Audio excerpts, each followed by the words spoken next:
Bismillahirrahmanirrahim. Assalamu alaikum students, how are you? I am here Anam Fida with our new topic in the introduction to economy of Pakistan, that is the capital and other is the infrastructure.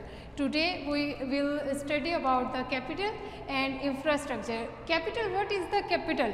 What do you mean by the capital? Is this the capital of labor like capital that we have studied that capital like land? No, it is not that capital, and it is a capital, but it does not include about the lands or other things. We will study that capital in the infrastructure. Infrastructure is the other like capital, and it is the capital of stock markets. Only I am studying here only describing about the capital stock exchange capital and money stock market, and what is the stock exchange and what is the stock market. Stock market is the universal market, international level at the universal standardized level. The definition is the stock exchange. Stock exchange is the standardizes mean that at the universal level. Investment, stock exchange is the standardizes investment, allowing people to buy and sell shares of ownership. Standardise investment है जो कि लोगों को allow करती है किसी भी country में, किसी भी कंट्री के लेवल में आ जाए, बिजनेस में कहीं पर भी किसी पॉइंट पर भी ये अलाउ करती है people to buy and sell shares of ownership. यानी कि जो ऑनरशिप के शेयर्स होते हैं, शेयर्स क्या होते हैं? Shares of ownerships. यानी कि अगर हम यहाँ पर बात करते हैं किसी शेयर की, that is like a note rupee. For example, it's like the note, and here is put it that it is the for example a long term share, for example 1 year share. Here may be put it here its time, and it is a note like the note of paper like, and this share is its maturity time is put it here, and other thing is the that it is the 10 lakh shares, and all things are put in here, and it will be expired on the dash expire date, and these are the like this is a share. Okay and ये share को क्या करती है कि shares को cell और purchasing करने के लिए अलाउ करती है स्टैंडर्डाइज मार्केट पर, यानी कि इंटरनेशनल लेवल पे उसको अलाउ करती है, वो जो कि किसी की भी ऑनरशिप में होते हैं. It transfer of funds between investor and business. This is the main talk that it transfer of funds end funds between investor and businessman. यानी कि ये आप देखें ना, शेयर अगर किसी का चला गया, दूसरे के पास बिजनेसमैन ने उसको परचेज कर लिया है, तो जाहिर है ये ट्रांसफ़र कर रहा है फंड्स को इन्वेस्टर से लेकर जो कि इन्वेस्ट करना चाह रहा है बिजनेसमैन तक. यानी कि जो इन्वेस्ट करना चाह रहा है इन्वेस्टर अपनी पेमेंट या शेयर्स जो है उस पर लगाना चाह रहा है, वो शेयर्स उसमें इस पे जाएंगे स्टॉक एक्सचेंज में. वो इसके यानी कि यूँ कह लें कि जो स्टॉक्स हैं ना उनके मनी नहीं है, ये मनी लाइक मतलब ये मनी नहीं है, लेकिन यहाँ पर पुट कर दिया जाता है कि इतने का शेयर, इतने लाख का शेयर, इस तरह से. तो ये जो शेयर है इसको मतलब कि इन्वेस्ट किया जाता है, ट्रांसफ़र करते हैं इन्वेस्टर से बिजनेसमैन की तरफ, यानी कि स्टॉक्स का एक्सचेंज किया जाता है. Is this clear? स्टॉक का एक्सचेंज. कौन से स्टॉक? ये शेयर वाले जैसे स्टॉक की बात करें, इसका एक्सचेंज किया जाता है स्टॉक एक्सचेंजेस में. अच्छा, ये होता है स्टॉक एक्सचेंज, और इसको हम स्टॉक एक्सचेंज मार्केट की तरह भी देखें तो वही चीज़ हमें क्लियर होती है. और इसमें कैपिटल में आज हम जस्ट इसकी बात कर रहे हैं कि stock exchange market and what is the stock exchanges. ये स्टॉक एक्सचेंज होते हैं, यानी कि स्टॉक्स का एक्सचेंज किया जाता है और शेयर्स का. अच्छा, इसके मज़ीद हम इसको क्लियर कर सकते हैं, इसके फंक्शंस और रोल की तरफ हम नज़र डालें तो इसको मज़ीद क्लियर किया जा सकता है. यानी कि इसका जो रोल है ना, role and function of stock exchange.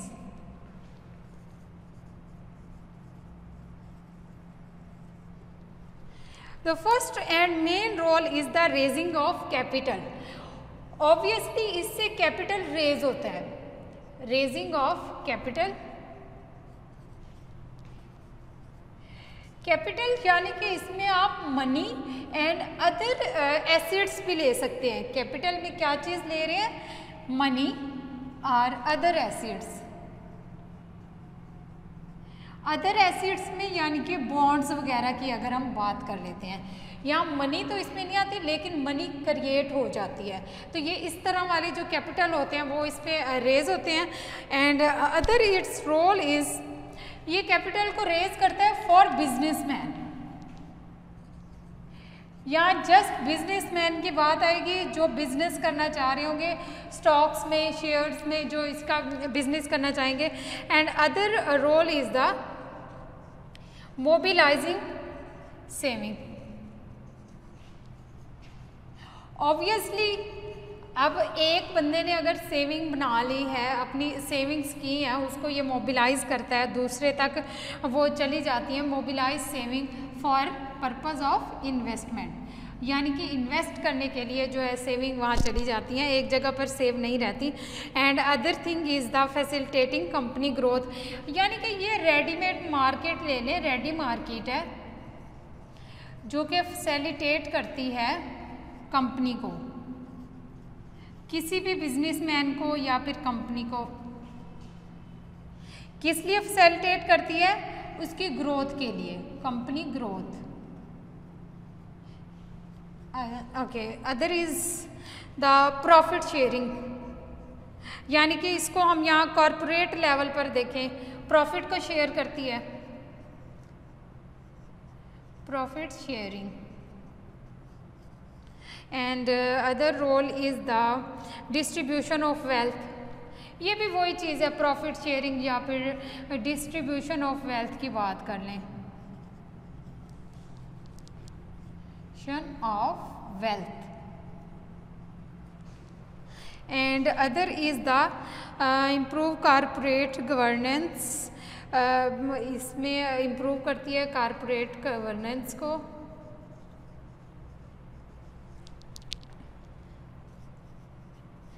Corporate governance, ये कारपोरेट गवर्नेंस कौन सी होती है? यानी कि जो प्रॉफिट को अर्न करती है और फिर उस प्रॉफिट को शेयर करती है, डिस्ट्रीब्यूट करती है। And other thing is the create, ये भी तो है ना, बेस्ट रोल है इसका कि create investment opportunities, investment opportunities देती है। इन्वेस्ट करते हैं लोग इस पर, शेयर्स पर, स्टॉक्स की मार्केट में, create investment opportunity.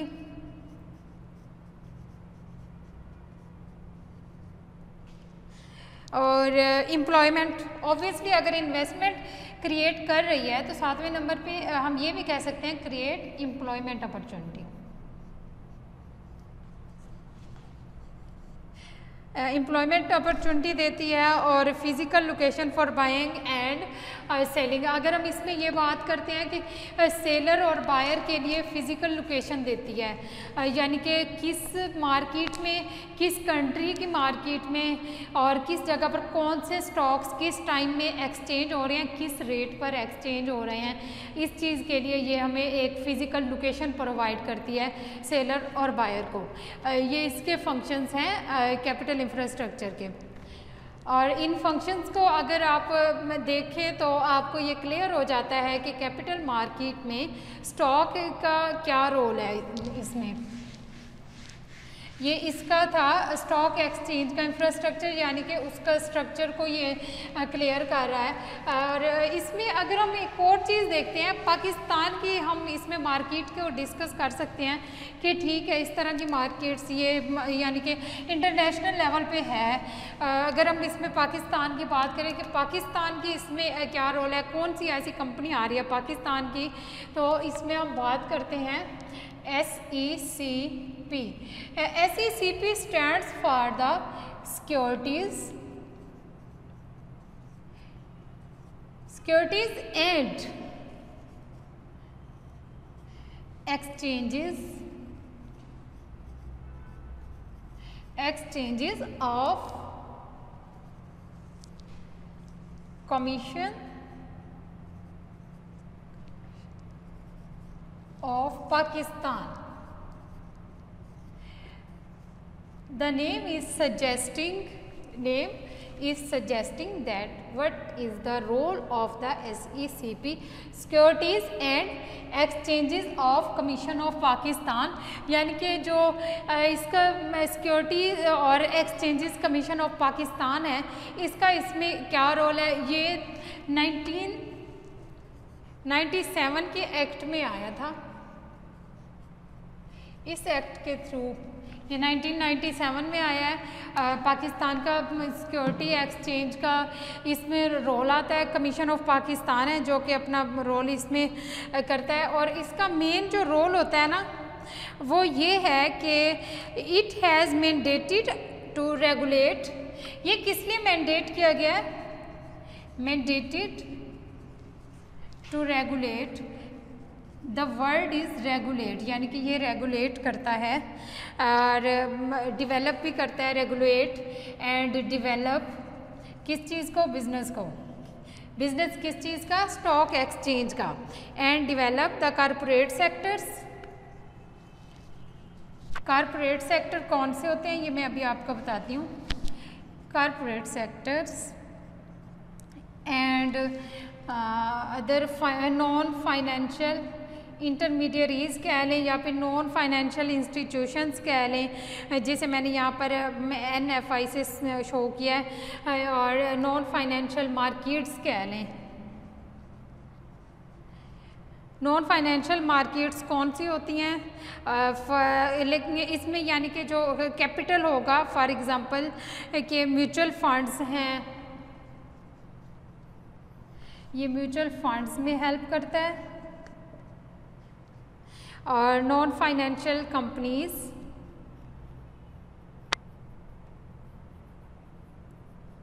Non financial companies, और इसके अलावा मुदारबा। ये मुदारबा क्या है मैं आपको अभी बताती हूँ। And other is the insurance companies, other insurance companies, यानी कि जो इसमें security exchange of commission of Pakistan है उसका रोल होता है, मैंडेट करता है, रेगुलेट करता है, रेगुलेशन और डेवलप करता है बिजनेस को, कॉरपोरेट सेक्टर को। कॉरपोरेट सेक्टर यानी कॉरपोरेट सेक्टर हम उसको कहते हैं जिसमें कॉरपोरेशन से हमें प्रॉफिट मिलता है। यानी कि अगर एक ने अपना शेयर स्टॉक एक्सचेंज में सेल कर दिया है दूसरे इन्वेस्टर से, मतलब बिजनेसमैन को, और एक इन्वेस्टर चाह रहा है कि उसके स्टॉक्स पर बिजनेसमैन जो है वो इस पर बिजनेस करे और उस पर और रेट लगाए जाएं ताकि मैक्सिमम रेट उसको उसमें यानी इन्वेस्टमेंट करने के बाद, बिजनेस के बाद मैक्सिमम रेट लगे और फिर प्रॉफिट मिल सके। तो इसको कॉरपोरेट मार्केट कहते हैं। कॉरपोरेशंस वो होती हैं जो प्रॉफिट प्रोवाइड करती हैं, ये कॉरपोरेट सेक्टर्स कह लें इनको। इसमें इसका रोल होता है, नॉन फाइनेंशियल मार्केट्स में इसका रोल होता है, यानी कि जिनमें फाइनेंस की बात नहीं है, यानी कि मनी की बात नहीं हो रही। नॉन फाइनेंशियल मार्केट्स हैं जो कि कैपिटल मार्केट्स हैं, मनी की बात इसमें नहीं कर रहा, फाइनेंशियल नहीं ले रहा। म्यूचुअल फंड्स से हैं। म्यूचुअल फंड्स की बहुत सारी कंपनीज़ हैं, आपने इसके बारे में सुना होगा, जैसे कि कंपनीज़ आ रही हैं, दाऊद फैमिली काफिल वाली आ गई है, वो इंश्योरेंस कंपनीज़, ये इंश्योरेंस की एग्जांपल है। और नॉन फाइनेंशियल कंपनीज़ इसमें आ जाती हैं, यानी कि ख़ुद तो वो फाइनेंस नहीं कर रही, वो इन्वेस्टर से लेकर आगे बायर तक उसको मनी को ट्रांसफ़र कर रही हैं, यानी कि मोबिलाइज़ कर रही है। मोबिलाइज़ का मतलब ये होता है कि सेविंग को मोबिलाइज़ कर देना, एक जगह ढेर जमा नहीं हो रहा बल्कि वो आगे हरकत में आगे मोबिलाइज डिस्ट्रीब्यूट कर दिया गया है, यानी कि डिस्ट्रीब्यूशन कर दी जाती है। और जो आगे से होते हैं सेवर से लोन ले लेते हैं, उनको लेंड कर दिया जाता है, फिर वो उनका इस्तेमाल करते हैं, ना कि एक जगह वो ढेर लगाए जो उसे मोबिलाइज़ कहते हैं। और इसमें इसको मोबिलाइज़ कर। अच्छा, मुदारबा क्या होता है? मुदारबा यानी कि ये इस्लामिक पॉइंट ऑफ व्यू से है, जिसमें ये सूद को क्लियर करने की बातें आती हैं कि सूद इसमें आ रहा है। सूद को मतलब एक किस्म का इन अदर वर्ड्स के मुदारबा वो लेता मुदारबा में। ये अगर आप इस्लामिक पॉइंट ऑफ व्यू में देखें और इस्लामिक तौर पे स्टडी करें तो इस्लाम की ज़ुबान में इसको मुदारबा कहा गया है। मुदारबा यानी कि हम इसको इंटरेस्ट रेट या इस तरह से डिस्कस कर लेते हैं, जबकि इसे मुदारबा कहा गया है। और आगे इससे हमारा टॉपिक है फॉरेन पोर्टफोलियो इन्वेस्टमेंट। अच्छा, ये फॉरेन पोर्टफोलियो इन्वेस्टमेंट क्या है? सॉरी, इससे पहले मैं स्टॉक एक्सचेंज को क्लियर करती हूँ। स्टॉक एक्सचेंज का इंडेक्स क्लियर कर रही हूँ कि स्टॉक एक्सचेंज का इंडेक्स क्या होता है। इंडेक्स से आपके ज़हन में क्या आ रहा है कि इंडेक्स क्या है? इससे पहले भी मैं आपको डेवलपमेंट एंड ग्रोथ वाले लेक्चर में बता चुकी हूँ। ग्रोथ बेस्ड डेवलपमेंट के लेक्चर में हमने इसको डिस्कस किया था कि what is the mean of index और इंडेक्स क्या होता है, मैंने आपको बना के शो किया था। अच्छा, अगर स्टॉक इंडेक्स की बात करें और स्टॉक मार्केट इंडेक्स, या फिर इसको कह लें कि index that measure a stock, यानी ऐसा index that measure a stock, यानी कि जो स्टॉक को मेजर करे। A stock, this is the stock index.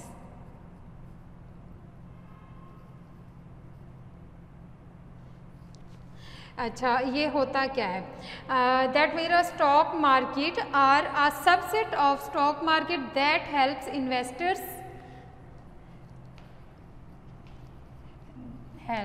Investors इसमें ये इन्वेस्टर की हेल्प करता है कि that helps investors compare current price level. ये अब इस बात पे गौर कीजिएगा, कंपेयर करता है करंट प्राइस लेवल को। करंट प्राइस क्या है, उसको कंपेयर करेगा, किसके साथ करेगा? पास्ट प्राइस लेवल, यानी कि हम जिसे भी बेस्ड बना लेंगे कि पिछले फॉर एग्जांपल 1970 से उसको कंपेयर करें या फिर 1980 के साथ उसको ये कंपेयर करेगा पास्ट प्राइस को। किसकी प्राइस को? ये स्टॉक्स की प्राइसेस को कंपेयर करता है। किस लिए कंपेयर कर रहे हैं?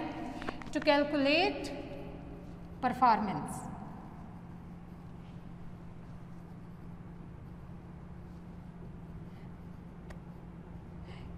Performance it is computed for a price for selected stocks. अच्छा, for example weighted arithmetic mean का इसमें ये यूज़ कर लेता है। अब ये स्टॉक कैसे, ये इंडेक्स कैसे होता है ये देखें। एक तो वो मैंने आपको कंट्री वाला बना के दिखाया था, फॉर एग्जांपल ये प्राइस है पाकिस्तान की, ये नॉर्वे की है, ये इंडिया की है। एक तो इस तरह से हो सकता है, और दूसरा इस तरह से भी हो सकता है कि ये इस तरह से शो कर रहा हो स्टॉक एक्सचेंज में कि ये पाकिस्तान का है। इसको आप एक और कलर में शो कर लें, और इसके बाद फॉर एग्जांपल ये रेड कलर है या ब्लू को शो कर लें, या फिर डॉटेड लाइनिंग में कि ये इंडिया का, ऐसे इसका जो स्टॉक एक्सचेंज रेट रहा है वो इस तरह से रहा है। ETC इस तरह से, अगर हम इसमें स्टॉक एक्सचेंज की बात करें इन डिफरेंट ईयर्स 2000, 2001 एंड 2, 3, इस तरह से ये ETC, इसमें यहाँ पर हम रेट की बात कर लें कि ये स्टॉक एक्सचेंज का रेट इस तरह से रहा है यहाँ पे। अच्छा, and this is the stock exchange index, जो कि क्लियर कर रहा है इंडेक्स को, प्राइस को कंपेयर करता है करंट प्राइस लेवल को पिछले से। फॉर एग्जांपल अगर हम यहाँ पर बात करते हैं 2000 में पाकिस्तान का क्या रहा है, इंडिया का क्या रहा है, इसको ये यहाँ पर कंपेयर करता है इस जगह पर। और इसमें स्टॉक इंडेक्स में एक और चीज़ होती है जो कि मेन चीज़ है, ये परफॉर्मेंस को कैलकुलेट करता है। ऑब्वियसली जब हम इस जगह पर ऐसे एक ग्राफ को प्लॉट करते हैं तो हमें परफॉर्मेंस आराम से क्लियर हो जाती है कि ये मिनिमम था रेट 2000 में और मैक्सिमम 2001 में या फिर 2001 के मिड तक, यानी कि ये मैक्सिमम लेवल पे चला गया। उसके बाद डिक्रीज़ होते होते ये 2002 में और 3 में डिक्रीज़ होना स्टार्ट हो गया, लेकिन जो इंडिया का था वो पाकिस्तान से कम डिक्रीज़ हुआ। इस तरह से ये यानी कि करंट की जो प्राइसेस हैं आज की, वो कल की जो पास्ट की प्राइसेस हैं उनके साथ कंपेयर करता है और इसको वेटेड एवरेज में हम लोग ले सकते हैं।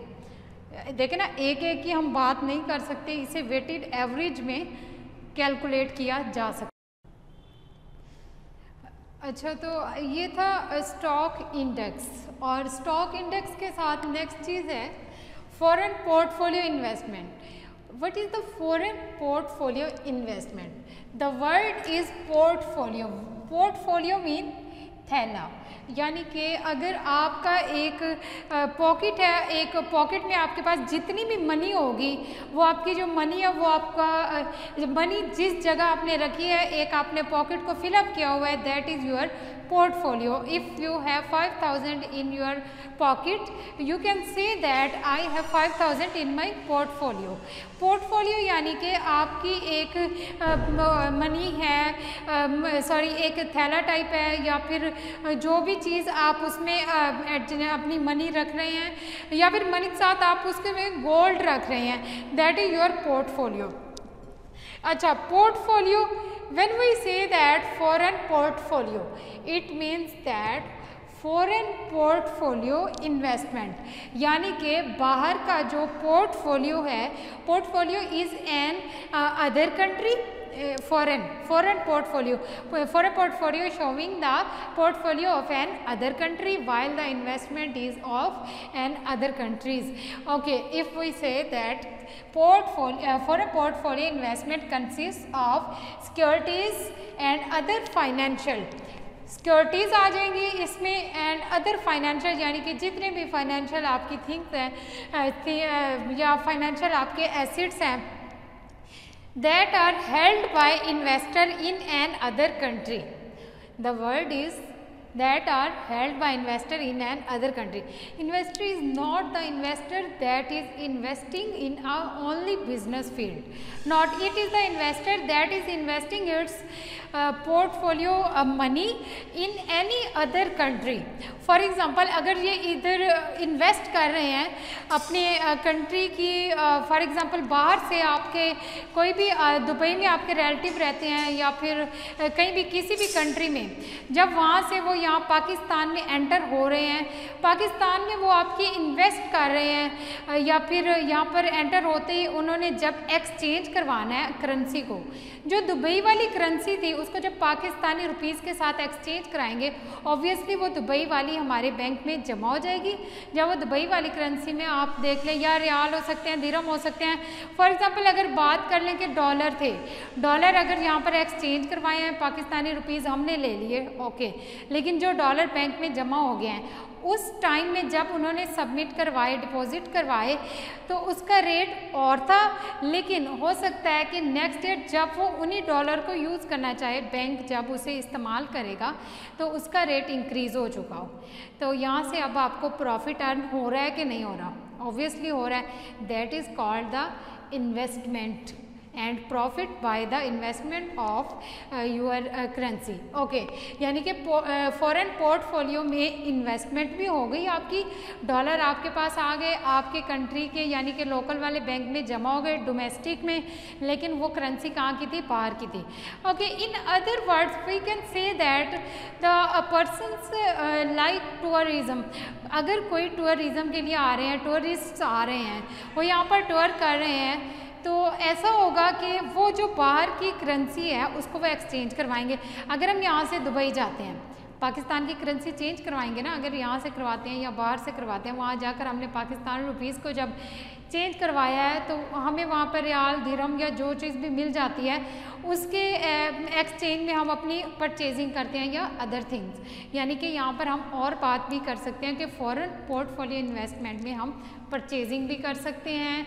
कोई भी परचेजिंग बायर बाय कर ले, कंज्यूमर कंज्यूम करने के लिए कोई भी चीज़ परचेज़ कर लेता है। टूरिस्ट आए हुए हैं वो यहाँ पर मतलब कोई भी चीज़ परचेज़ करते हैं, या फिर हमारे पास मोस्टली ये चीज़ें सुनने में आती हैं, ये फ़लाँ चीज़ मेरी बाहर से आई है, ये भाई दुबई से लाए हैं या सऊदीया से आई है, तो वहाँ पर हमारी करेंसी का इस्तेमाल किया जाता है और पाकिस्तानी रुपीज़ को वहाँ पर एक्सचेंज करते हैं, या फिर अगर वहाँ से लोग यहाँ आते हैं, यहाँ पर वो चेंज करते हैं अपनी करेंसी को, तो जो दूसरे कंट्री की करेंसी दूसरे कंट्री में चली जाती है, that is the portfolio investment of foreign, यानी कि वो बाहर के जो उनकी करेंसी होती है उसकी इन्वेस्टमेंट हो जाती है हमारे पोर्टफोलियो में। अच्छा, इसमें अब इसकी अगर हम बात करते हैं कि ये चीज़ हम फॉरेन पोर्टफोलियो जो है ये मतलब कि अगर हम इसको एग्जांपल में लेते हैं तो इसके साथ की एग्जांपल एक और आती है फॉरेन डायरेक्ट इन्वेस्टमेंट। ये फॉरेन डायरेक्ट इन्वेस्टमेंट के साथ साथ चलती है, यानी कि we can say that foreign portfolio investment is like an foreign direct investment, जिसको हम FDI से शो करते हैं। फॉरेन डायरेक्ट इन्वेस्टमेंट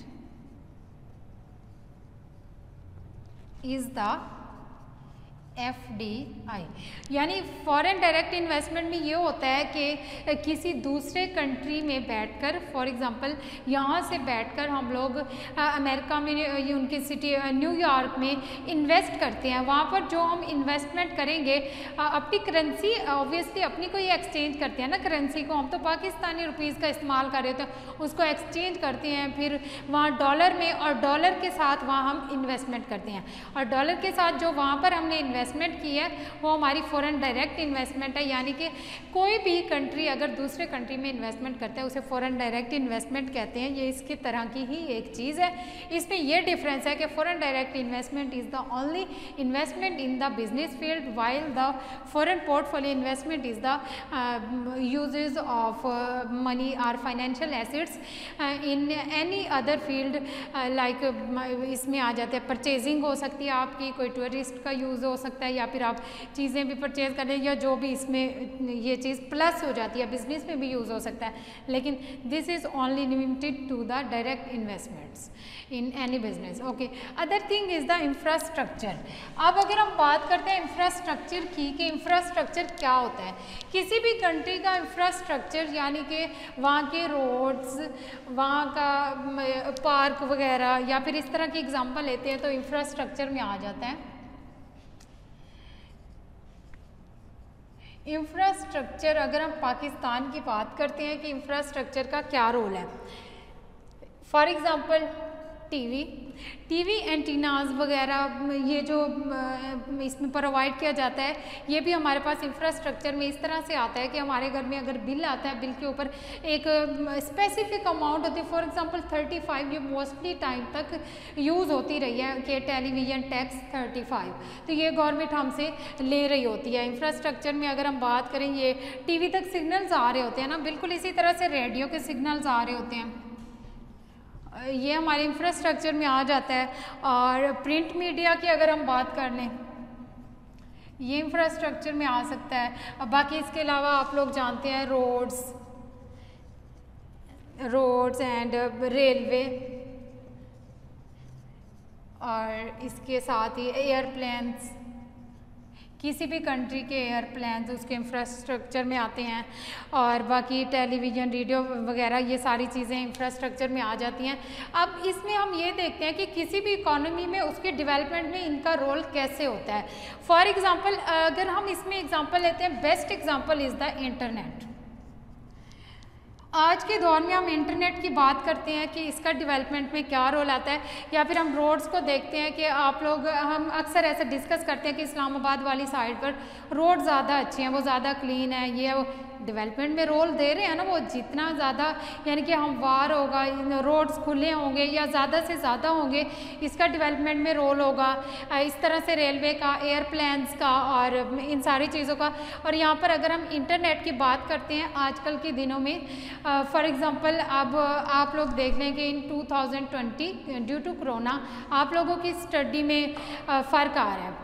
तो स्टडी में रुकावट आ रही थी ना इस चीज़ से कि फॉर एग्जांपल अब लेक्चर्स नहीं हो सकते, आप लोग नहीं जा सकते। ये है कि कोरोना की वजह से मतलब स्टूडेंट्स नहीं जा सकते, आप लोगों की क्लासेस नहीं हो सकती हैं और आप लोग घर बैठे हैं। तो इंटरनेट का डेवलपमेंट में रोल आप देख लें कि अब क्या हो रहा है, ऑनलाइन क्लासेस हो रही हैं, आप लोगों तक घर में ही पहुँच रही हैं। तो इसका डेवलपमेंट में अब ये रोल किस तरह से आ रहा है, ये बेस्ट एग्जाम्पल है। इसी तरह से डिफरेंट टाइम्स में डिफरेंट टाइम पीरियड में हर चीज़ का कहीं ना कहीं रोल आता रहता है। तो इंफ्रास्ट्रक्चर जो होता है किसी भी कंट्री का, वो किसी भी कंट्री के लिए बहुत ज़्यादा अहमियत का हामिल होता है। ओके, इसके साथ ही हमारे आज तक के लेक्चर में सारे कॉन्टैक्ट मुकम्मल हो गए हैं और ये आपका लास्ट लेक्चर था। इंशाल्लाह आप लोगों के लिए ये हेल्पफुल होगा, आप अपनी स्टडी में ये सारे कंटेंट को यूज़ करेंगे। ये आपके सारे कंटेंट मैंने कवर अप करवा दिए हैं और the introduction to economy of Pakistan, इस सब्जेक्ट के तमाम तर कंटेंट इसमें क्लियर हो चुके हैं। ओके स्टूडेंट्स, अपना ख्याल रखिएगा। अल्लाह हाफिज़।